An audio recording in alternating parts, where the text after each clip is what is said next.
Hi, everybody. My name is Sebastian Irby. I'm a program manager at Gladstein, Neandross, and Associates. GNA is the leading North American clean energy and clean transportation consulting firm. We lead market development for advanced transportation technologies, advanced energy technologies, as well as low carbon fuels.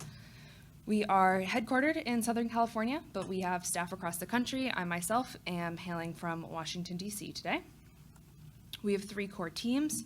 We have a technical services team, a creative and events team, and a programs and policy team, which is the team that I'm on. And the policy and programs team really focuses on, in this bottom left-hand corner, funding and incentives. This is core to the work that GNA does.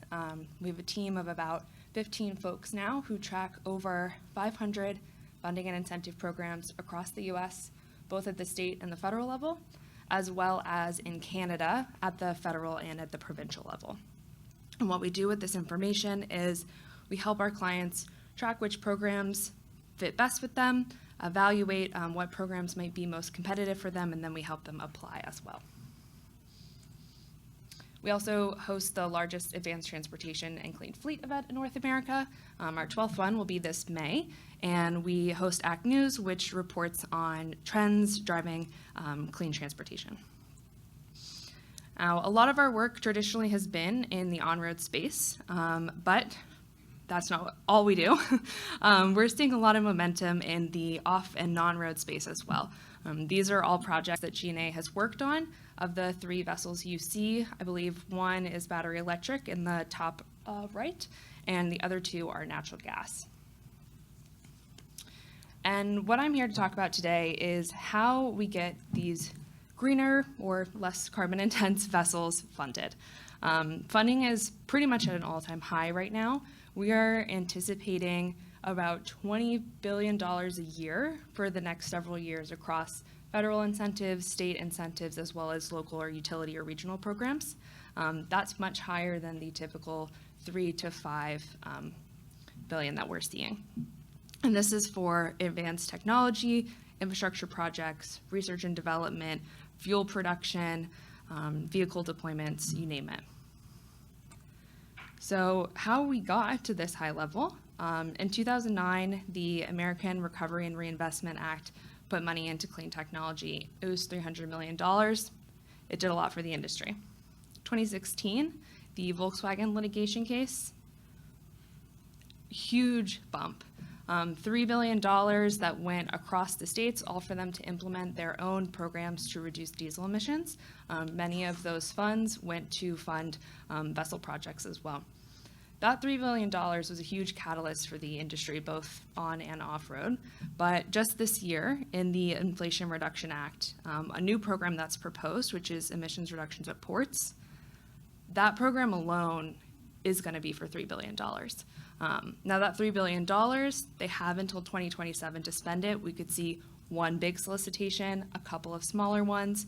The details there haven't really been perfectly nailed down, but the point here is just now we're seeing single programs with as much federal funding as some of these really monumental moments previously.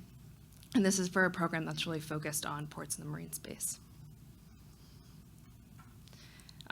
Now, you've heard a lot about regulation today and how are we going to comply with that? How are we going to pay for this? You've got to come up with a funding strategy, and some of the programs that we know will fund marine vessels include these three are not marine focused, but marine is competitive. So the first is the Volkswagen Settlement. This is a program that is available nationwide. Every state has their own program. And even though that funding has been distributed since 2016, there's still over $1 billion out there. This is something that is available to both public and private entities, and it's a funding program that will fund any and all fuel types as long as it is a cleaner vessel than what you previously had. And we've seen VW fund ferries as well as towboats, tugboats. The Department of Energy Vehicle Technology Office program, this is more focused on research and development, really trying to drive innovation in the industry. This opens every year with about $60 to $100 million, and every year they publish 8 to 13 priority areas that they want to fund research in. And there's always off-road and on-road categories. This year, there was specifically a category fully focused on improving the efficiency of natural gas engines in the non-road space, which included a focus on marine. And finally, we have the Diesel Emissions Reduction Act. This is a program from EPA. This is a program that also comes out every year, and all of the states have their own state-level clean diesel program as well. So both at the federal and at the state level, marine vessels can receive grant funding. Now, this is a little bit different because money can go to private entities, but because it's coming directly from the federal government, it does require a public sponsor.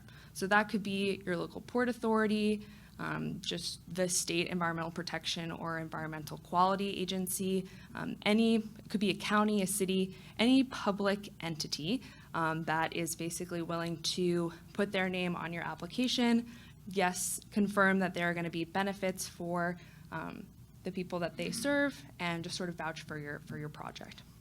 And this is also a program that will fund any fuel type.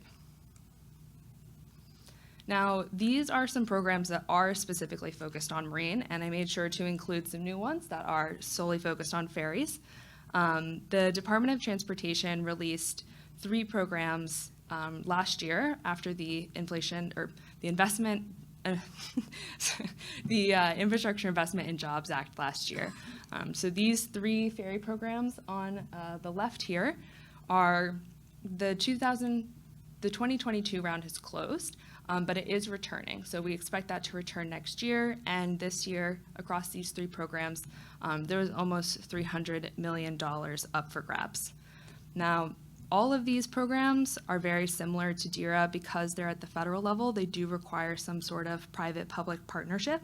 That doesn't necessarily mean that there's more work in applying for them. It just means that your project team is going to include a public entity.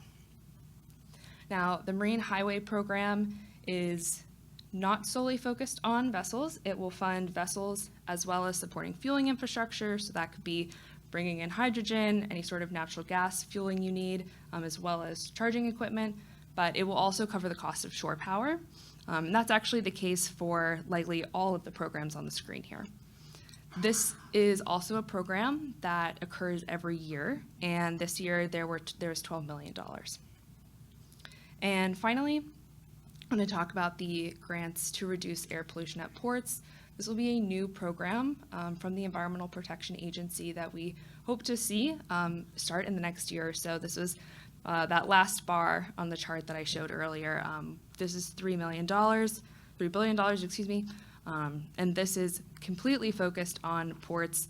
This one does have a zero emission focus. As you can see from the ferry column, there is a chance there for both ferry and low emitting. And I'll clarify too that these funding programs tend to classify low emitting differently. There's not necessarily a standard for that yet. So in the case of this, at least, low emitting was pretty much anything other than liquid petroleum gas. Now, we found a funding program that fits for your fleet. You want to go after it. What that looks like is you've got to put together a project narrative. That could be anywhere from just a cover letter to 4 pages to over 10 pages, usually describing why this funding agency should support your project, what the funding is going to go towards, what the benefits are likely going to be. You'll need some sort of applicant fleet description, so a lot of the data that other speakers talked about gathering to figure out what kind of new equipment is the best for you is also data that you're probably going to need when putting an application together, because once we know how old your fleet is, what the duty cycle is, what kind of engine it's already running, what the fuel type is, that information can go into emissions reductions calculations. There's always administrative forms. There is often a cost share commitment letter. So that is typically saying the applicant is confirming that they will put up the amount of funds that they're required to for that grant. So on the federal side, typically what we see is the federal share, the amount of money that the federal government can put into your project, typically cannot exceed 80%. That doesn't mean it is always 80, but that's typically the cap there. Cost commitment letters can also be from perhaps you're applying for a grant to get a new vessel, but your infrastructure provider is also willing to chip in. They could also just submit a partnership letter, so that's just general support. You could get a letter from your OEM. These are typically less detailed. And then any sort of supporting documentation, so this often takes the form of quotes is a good example. This seems like a lot. It's not meant to be scary. It is my full-time job to help fleets navigate this process, and not all grants look the same. So you might see, these are components we see the most often. We don't always see all of them. Sometimes grants can be as simple as just a couple of administrative forms and a couple of pieces of, a couple paragraphs of narrative. It really just depends on what program you are applying to. And there are entities other than GNA that also do this work. There are grant programs that sometimes will offer their own technical assistance programs, either to smaller fleets or to just fleets that are new to the funding space. So sometimes the funding agencies themselves will help you directly. And lastly, somehow we went backwards. There we go. Okay, so also it's good to think about what your project team is likely going to look like. There's going to be a fleet. That would likely be lots of you in the room. It's good to know what fuel provider you're going to need. The funding agency obviously is going to be the one providing hopefully a majority of the funds for your project. You'll need to work with utilities as well as permitting authorities.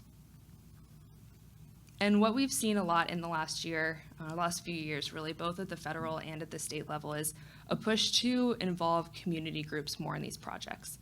That doesn't always mean they need to play a specific role, but it often looks good when you're submitting an application if you have a local nonprofit that submits a letter supporting the emissions reductions that are going to come from your project or kind of something of the like. And that's all.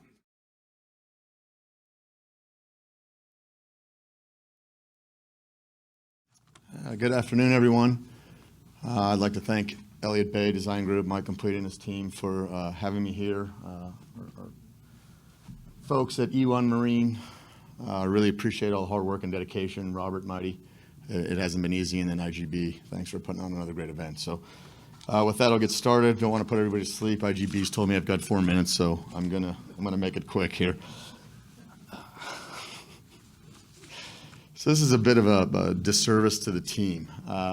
Bick, my partner, couldn't be here today. He's got to be in Memphis first thing in the morning, so we wrapped up a board meeting and he flew out of town. But Bick and I, we came out in 2015 with a desire to build a world-class leading Jones Act leasing business. And during that 2015 time, you saw the GATXs, the GE Capitals, the NXT equipment finance companies exit the marine lending business or leasing business for reasons outside the actual industry. We saw an opportunity. Both Bick and I have incredibly different skill sets. He's a finance guy from Wall Street. I'm a commercial, operational, and shipyard guy by background. But it's fair to say we stay in our lanes. So as we built this thing in 2015, we identified our first deal down in Houma. It was just a 2,000 horsepower towboat under construction by a shipyard called New Generation. We found a 3-year bareboat charter to a company called Martin Marine. It's a public MLP. We're able to do a deal on a 36-month term. We made $40 a day, and 50 banks laughed at us. They wouldn't finance us, told us to come back in 3 years after we had all the audits. So, this note here, rapid growth from humble beginnings is a massive understatement. Fast forward to 2022 now, we've got 1,600 assets that we own. Again, we're not operators. We lease everything out under bareboat triple net charters to the operating community. Our fleet value today is about $1.6 billion. We've got everything from 30,000 barrel tank barges to obviously towboats ranging 1,600 to 5,000 horsepower. Dry docks, hopper barges, you name it, if it floats, we have some connectivity there in one shape or form. At our height, one of the things we identified very early on was controlling capacity. So we went out. My friend Joanne Harris is here in the front row. She leads the sales effort for Arcosa. View them as a very valuable partner to our business. We went out and placed about $500 million of orders across about 10 shipyards, and that included, barges from Joanne on the tank side, and then the Tier 3 EPA mandated engines for the towboats. If they were grandfathered in by a certain date in 2017, and you registered those keels and engine sets with the Coast Guard, you got in under that Tier 4 rule. We saw the writing on the wall. We went out and identified all the keels that were available, so a big portion of that $500 million order was towboats. We've got about 35 or so towboats still under construction.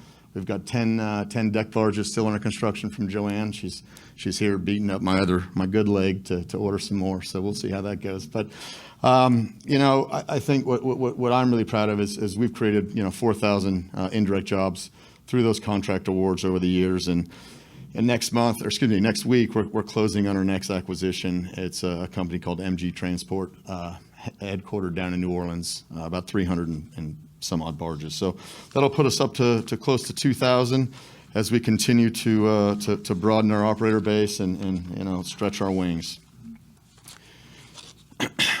As we look at this whole decarbonization and how we kind of came to this science project, if you will, we got to the place of scale in the sense that we were starting to hear what the Exxons of the world were saying, or Savannah, the BPs of the world, or the Shells.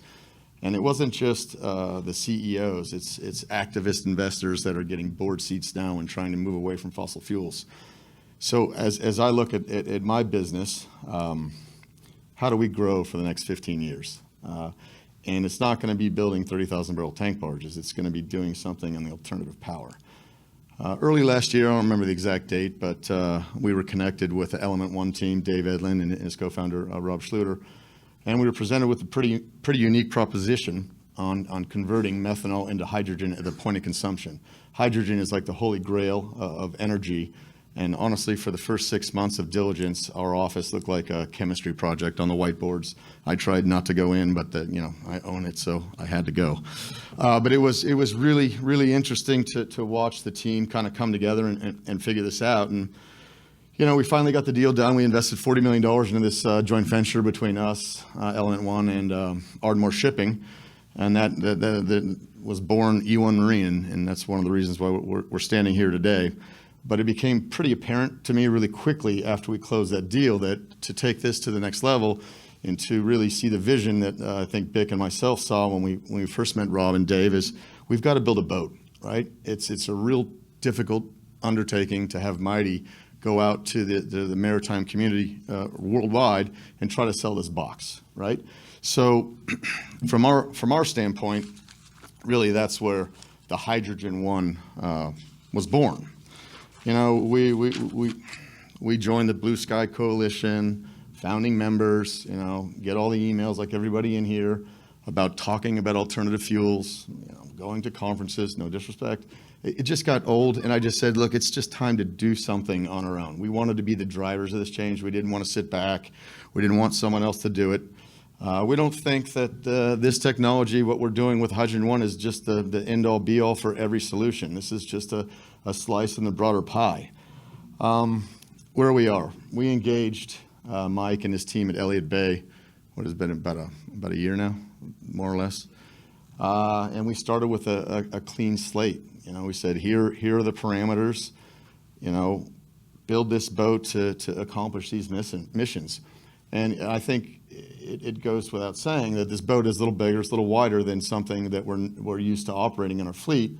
A typical boat in a 2,000 horsepower range is about 80 feet long and 32 feet wide. This is 100 feet long and 40 feet wide. So there is some adoption that is taking place. Fortunately, we do have our first customer for this boat. It's ACBL, one of our largest customers. They're going to operate this thing between New Orleans and Houston. They're riding shotgun on this project with us.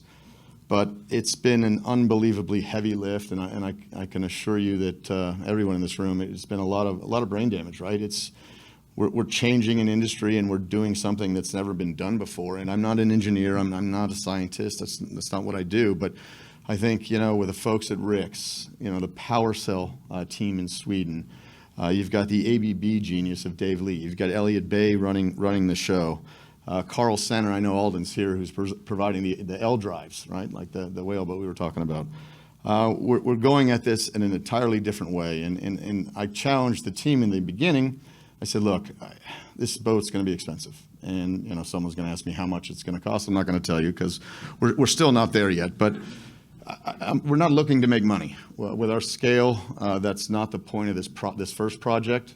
This is going to be the first of many boats.